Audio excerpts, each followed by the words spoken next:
नमस्कार दोस्तों, फिर से स्वागत है आपका मेरे यूट्यूब चैनल पे। आज हम बात करेंगे ग्लिमिप्राइड दवाई के बारे में और इस वीडियो में हम जानेंगे इस दवाई के उपयोगों के बारे में। साथ ही साथ जानेंगे कि ये दवाई किस तरीके से हमारी बॉडी पर काम करती है। इसके अलावा जानेंगे कि आपको ये दवाई किन कंडीशंस में उपयोग में नहीं लेनी है और इसके अलावा जानेंगे कि इस दवाई को लेने के बाद में क्या-क्या साइड इफ़ेक्ट्स आपकी बॉडी में देखने को मिल सकते हैं। और भी बहुत जानकारी इस वीडियो में हम जानेंगे, इसलिए इस वीडियो को आप बिल्कुल आखिरी तक देखना। और आपने मेरे चैनल को सब्सक्राइब नहीं किया है तो प्लीज़ अभी सब्सक्राइब करें और इस वीडियो को ज़रूर लाइक करें। चलिए शुरू करते हैं दोस्तों सबसे पहले जानते हैं ग्लिमिप्राइड दवाई के उपयोगों के बारे में। देखिए दोस्तों, इस दवाई का एकमात्र उपयोग होता है वो होता है डायबिटीज़ मेलाइटिस और सिर्फ टाइप 2 डायबिटीज़ मेलाइटिस, जो कि एक शुगर की बीमारी होती है जिसमें ब्लड शुगर का जो लेवल होता है दोस्तों वो बहुत ज़्यादा बढ़ जाता है और इस कंडीशन को डायबिटीज़ मेलाइटिस बोलते हैं। और दोस्तों टाइप 2 डायबिटीज़ मेलाइटिस में क्या होता है, जो एक हार्मोन होता है इंसुलिन, जो कि रेगुलेट करता है ब्लड शुगर लेवल को। अब टाइप 2 डायबिटीज़ मेलाइटिस में ये जो इंसुलिन का लेवल होता है वो कम हो जाता है, क्योंकि पैनक्रियाज़ के अंदर बीटा सेल्स जो होती हैं वो इंसुलिन बनाने की क्षमता खो देती हैं या फिर उनकी जो क्षमता होती है वो बहुत कम हो जाती है। तो उससे क्या होता है, जो शुगर के लेवल को मेंटेन करने वाला हार्मोन जो कि इंसुलिन होता है वो कम होने लग जाता है, जिससे क्या होता है ब्लड शुगर लेवल बॉडी में बढ़ जाता है। और टाइप 1 डायबिटीज़ के बारे में हम आगे जानेंगे। तो इस दवाई का ग्लिमिप्राइड दवाई का टाइप 2 डायबिटीज़ मेलाइटिस में उपयोग होता है। अगर दोस्तों हम बात करें क्लास की, तो ये सल्फोनाइल यूरियस दवाइयाँ होती हैं जिनका काम होता है ब्लड शुगर लेवल को घटाना। और हम जानेंगे कि किस तरीके से ये दवाई ब्लड शुगर लेवल को घटाती है। तो आइए जानते हैं। देखिए क्या होता है, हमारी बॉडी के अंदर पैनक्रियाज़ होती है, पैनक्रियाज़ के अंदर बीटा सेल्स होती हैं और इन बीटा सेल्स के द्वारा इंसुलिन सिक्रेट किया जाता है। ये इंसुलिन हमारे ब्लड के अंदर शुगर लेवल को मेंटेन करके रखता है, क्योंकि हर चीज़ बॉडी में बैलेंस रहती है इन हार्मोन्स के द्वारा।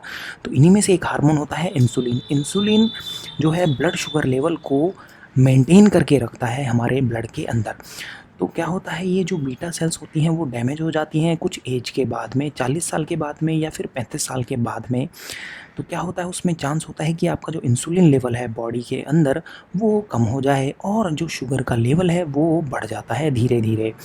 अब दोस्तों इसी बीमारी को टाइप 2 डायबिटीज़ मेलाइटिस कहा जाता है। तो ये जो दवाई होती है ग्लिमिप्राइड, वो एक्टिवेट करती है बीटा सेल्स को और इंसुलिन के सिक्रीशन को बढ़ाती है बीटा सेल्स के द्वारा। तो ये जब इंसुलिन बढ़ने लगता है तो धीरे धीरे जो ब्लड शुगर लेवल है वो भी घटने लगता है बॉडी के अंदर, और जो ये हाई शुगर लेवल होता है ब्लड के अंदर वो कम होने लग जाता है। आइए दोस्तों जानते हैं इसके कॉन्ट्राइंडिकेशंस के बारे में। यदि किसी को एलर्जी हुई है सल्फोनाइल यूरियस दवाइयों से तो वापस इस दवाई का उपयोग नहीं करना है। इसके अलावा टाइप 1 डायबिटीज़ मेलाइटिस में, टाइप 1 डायबिटीज़ मेलाइटिस दोस्तों, जो बीटा सेल्स होती हैं वो पूरी तरीके से डैमेज हो जाती हैं।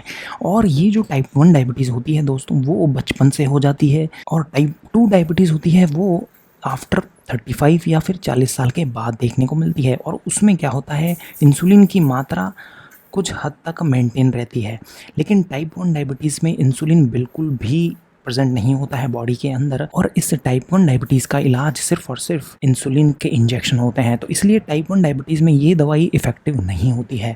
इसके अलावा किसी को यदि डायबिटिक कोमा है तो उसमें भी इस दवाई का उपयोग नहीं करना है। इसके अलावा दोस्तों यदि कोई प्रेग्नेंट है या फिर माँ अपने बच्चे को दूध पिला रही है तो भी इस दवाई का उपयोग नहीं करना है। इसके अलावा बच्चों में भी इस दवाई का उपयोग नहीं करना है। आइए दोस्तों जानते हैं इसके एडवर्स इफेक्ट के बारे में। यदि आपने दवाई ले ली है तो आपके अंदर थोड़ा डिजीनेस हो सकता है, थोड़ी कमज़ोरी आपको फील हो सकती है। इसके अलावा हेडक, डायरिया और जो भूख है वो ज़्यादा लग सकती है, और पेट से रिलेटेड जो है साइड इफ़ेक्ट्स देखने को मिल सकते हैं। इसके अलावा दोस्तों जो ब्लड सेल्स होती हैं उनमें कमी देखने को मिल सकती है इस दवाई को लेने के बाद में। आइए दोस्तों जानते हैं इसकी डोज़ के बारे में। इसकी जो डोज़ होती है वो 1 से 2 mg होती है और ओरली इस दवाई का उपयोग किया जाता है सिर्फ़ और सिर्फ। तो 1 से 2 mg इसकी डेली डोज होती है। और उसके बाद में इसकी जो मैक्सिमम डोज की अगर हम बात करें तो 8 mg पर डे के हिसाब से धीरे धीरे इसकी जो डोज है वो बढ़ा सकते हैं। और दोस्तों अगर हम बात करें मार्केट में अवेलेबिलिटी की, तो टैबलेट्स इसकी अवेलेबल होती हैं 1, 2 और 4 mg की।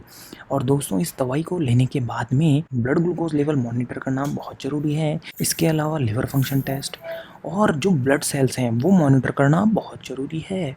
और दोस्तों इस दवाई को लेते समय एक बात का ध्यान रखना बहुत ज़रूरी है कि इस दवाई को आप नाश्ता करने से पहले लें। इस दवाई को लेने के बाद में धूप में ज़्यादा ना जाएं, क्योंकि ये जो दवाई होती है वो फोटो सेंसिटिविटी बढ़ा देती है। तो धूप से आपको हो सकता है ज़्यादा रैशेस देखने को मिले इस दवाई को लेने के बाद में। तो नज़र डालते हैं इसके फार्माकोकाइनेटिक डेटा के ऊपर। दोस्तों अगर हम बात करें बायो अवेलेबिलिटी की, तो 100% इसकी बायो अवेलेबिलिटी होती है ओरली इसको लेने के बाद में। इसके अलावा प्रोटीन बाइंडिंग की अगर हम बात करें तो 99.5% इसकी जो है प्रोटीन बाइंडिंग रहती है। और मेटाबॉलिज्म जो होता है दोस्तों वो इसका मेनली लिवर में होता है। इसके अलावा अगर हम बात करें एलिमिनेशन हाफ लाइफ की, तो 5 से 8 घंटे में इसकी जो हाफ लाइफ, मतलब ये जो दवाई होती है वो बॉडी में से आधी हो जाती है 5 से 8 घंटे के अंदर। और इसका जो एक्सक्रीशन होता है वो 60% होता है यूरिन के द्वारा और 40% होता है फीकस के द्वारा। तो दोस्तों ये था ग्लिमीप्राइड दवाई के बारे में। ये वीडियो आपको कैसा लगा प्लीज़ आप कमेंट करें। इस वीडियो को जरूर लाइक करें और मेरे चैनल को जरूर सब्सक्राइब करें। ये वीडियो देखने के लिए धन्यवाद।